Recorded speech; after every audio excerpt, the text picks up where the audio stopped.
و دانانی ئاو بۆ تەیر و توویور و حەیوانات بە تایبەت لە کات و لە ساڵی وشکانیە کە وەکو ئەمساڵ ئەویش کارێکی زۆر گەورەیە. یعنی ئەگەر تۆ دنیا زۆر گەرم بۆ هەر هیچ نەبێ تەشتی ئاو لە سەربانی خانۆگەت دانە بۆ تەیر و توویور هیچ نەبێ ئەگەر هیچت پێ نەکرا، یان لە دەشتێکی چۆڵە ئەگەر تو بتوانی تەنکەری ئاو ببیت و شوێنێکی بۆ تەرتیب بکەیت و بیکەیتە ناو ئەو چاڵە مەسەڵەن یا ئەو شوێنەی کە بۆی دیاری کردووە بۆ ئەوەی حیوانات بێن لێی بخۆن، کارێکی زۆر گەورە و مبارەکە و هیوادارم ئینشاءالله ئیسفادەمان لەم قسانە کردبێ و بتوانین بە عەمەلی جێبەجێ بکەین، چونکە ئەم قسانە ئێستا لە ماوەی 20 دقەیەکە کراو ئەڕوا.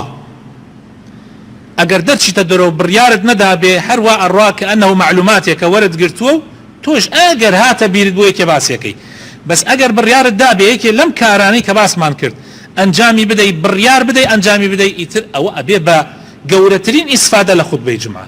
و خوتبەی جمعە بۆ چییە؟ بۆ تەذکیرەیە.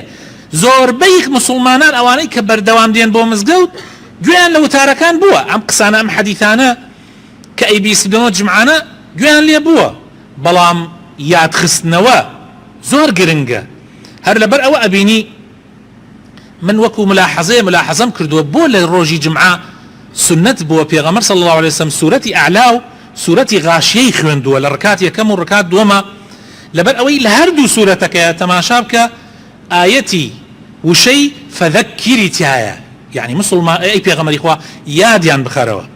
یعنی ئەم قسانەی من بۆ زۆربەتان لەوانەیە بەس یادخستنەوە بێ، یعنی ئەگەر دەرچیت و هیچ سوودێکی پێ نەگەیاندبێ یعنی هیچ استفادەیەکی نییە، تەنها وەکو دانشتنی مەجلیس لەوانەیە ئەجری عیبادەتی دانشتنەکەت دەستکەوتێ و جمعەکە، بەڵام کە دەرچیت و تەطبیقی بکەیت ئاەتێکت 20 بتوانی جێبەجێ بکەی حەدیثێکت 20 بتوانی جێبەجێ بکەی ئەوە زۆر گرنگە.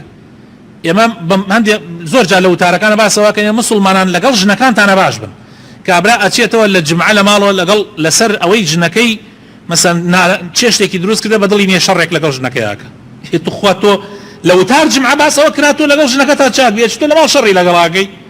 ئاخر ئەمە کەی ڕاستە؟ ئەمە کەی تەطبیقی ئەو دینەیە کە پێغەمبەر صلی الله عليه وسلم هێناوێتی بۆ ئێمە. هەر شتێک کە ئەیبیسی هەڵدە جێبەجێیکە مەرج نییە گشتی بتوانی جێبەجێ بکەی، بەڵام هەر جاری شتێک جێبەجێ بکەی لە ماوەیە کە تەماشاکەی تۆ گۆڕاوی بوویتە بە ئینسانێکی تر.